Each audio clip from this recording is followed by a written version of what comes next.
Hey everyone, what's going on? Joey here, and I had absolutely no plans today to do any videos.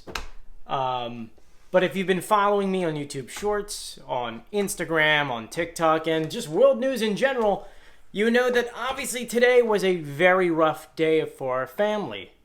For those who don't know, maybe you don't know this channel very well, my wife is from Ukraine, born and raised. We've been married obviously for 6 years, but we still have a lot of family over there. Julia's mom, dad, aunt, uncle, sister, you name it, spread out throughout the entire Ukraine. And I have to say, a lot of you guys have sent so many amazing messages to Julia and I about the family. And so I figured I wanted to go on here and thank you guys, because it really means a lot to us. Obviously, the amount of messages we got it's just overwhelming. It's the love you guys are giving is just so great. I can't respond to every single one of them. But I figured I would just kind of give you an understanding of at least where we're at, where our family is, what's going on.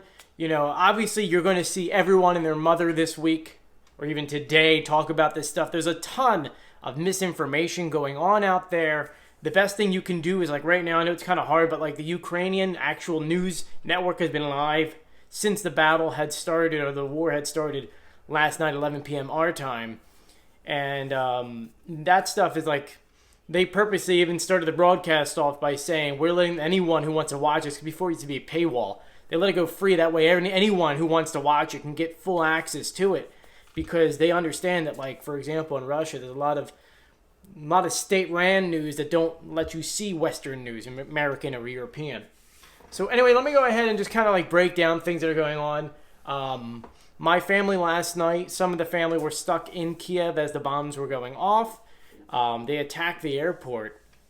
And luckily for us, for Ukrainians, the Americans have been helping them from day one since 2014 when the revolution took place. So up until this point, even this past week, we've sent them hundreds of millions of dollars of anti-tank missiles, anti-rocket missiles, and things like that. So I don't think Russia understood how prepared Ukraine was going to be.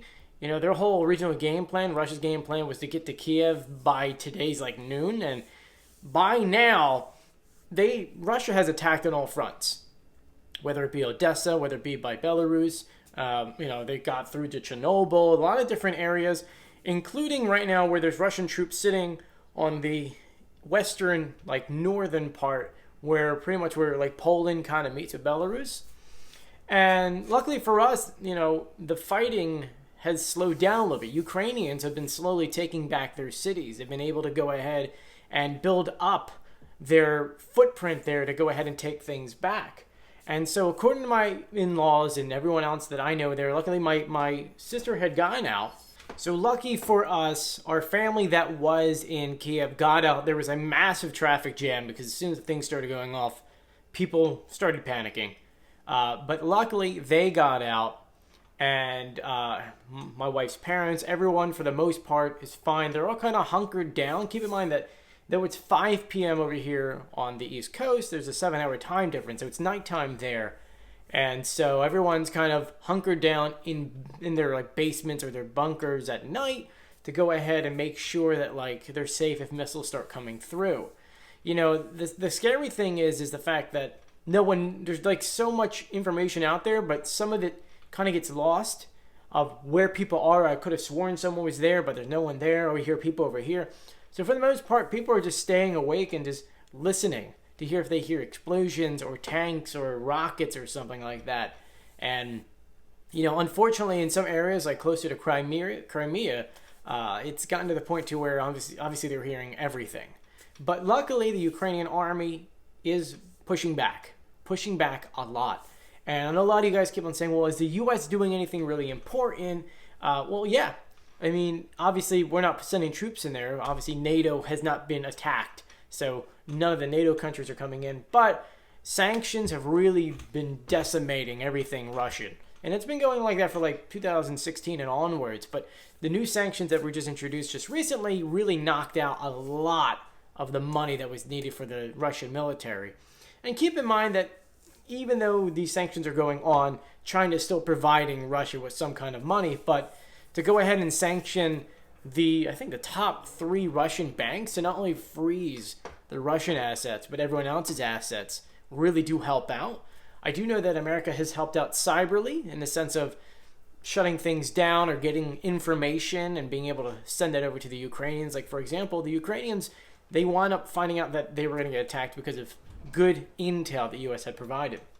And another way that United States is helping out is the fact that we have a lot of drones and things just flying around and sending any kind of intelligence. Like, oh, we see troop movement going here, troop movement going that way, and things like that. So in a way, U.S. may not be directly helping. They are helping in some kind of aspect. And I know right now, like I just got a message from the FAA talking about how there's going to be operations off of Delaware and things like that, and we can't fly. And so it just kind of shows you that U.S. is preparing. They are sending troops out. I mean, there was a couple of galaxies full of people, Galaxy of the Planes, 6 galaxies taking off. I think it was 8,500 troops today were sent over to Poland, and they're going to go on the borders of all those NATO countries to be there in support of course, the NATO countries, but also there to help Ukraine in some capacity. Because as you know, it's just, there's a lot going on, but NATO really can't get involved until one of them gets attacked. And I don't think Putin would do something like that. The biggest kind of scary thing I think that most of the world is scared about is the fact that right now, Chernobyl is under Russian control, and they're kind of using that as a bargaining chip, which isn't good, because if you were to attack that, the fallout from that one plant could potentially cause so much harm in Europe in general. And so that's one thing I think all the leaders of the world are like getting together saying, like, I think we may have to help even more if Ukraine can't get that under control. But luckily, things have calmed down just a little bit. They're still being attacked. Each direction, it's happening. There's still videos of tanks rolling through Crimea into Ukraine.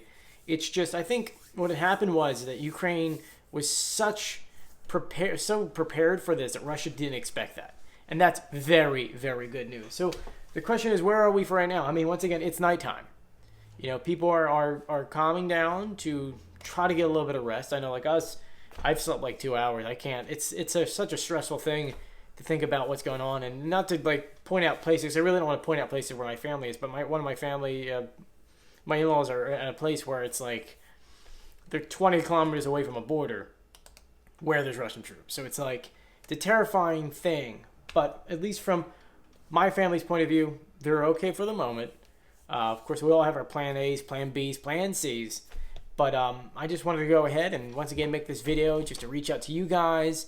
And thank you again for all the support and all the love. Julie and I really do appreciate everything. And I figured that just making this video was so much better than actually talking about what's going on. And, you know, if you join me on Twitter, I've been live tweeting everything I can. I'm not joking when I say we're watching, like, Ukrainian news. Like, if I were to flip, let me take this out for a second. Like, on my TV, you can actually see, this is actually, like, the main Ukrainian channel. 1+1. And so it's been news nonstop for the past several hours. So anytime anything ever gets announced, you know, we're here, we're translating it and putting it online. That way, anyone who wants to understand it can go ahead and see it for yourself or hear it from us. And so you'll see a lot of tweets going on about this. I'll try not to really make any more videos like this on this channel, just because it's supposed to be a fun channel, Hollywood headlines, Masked Singer stuff. So we'll get back to that tomorrow. For today, I just wanted to catch you guys up, and I really hope that you're staying safe and sound, and, you know, don't take for granted that you were able to go home and sleep in a nice bed and not worry about bombs going off over your head, because right now it seems like that's what the entire Ukrainian country is going through. So anyway, I'm Joey. If you haven't done so yet, please subscribe, turn on notifications, and give this video a thumbs up. I'll talk to you guys later. Stay safe. See you later. Bye.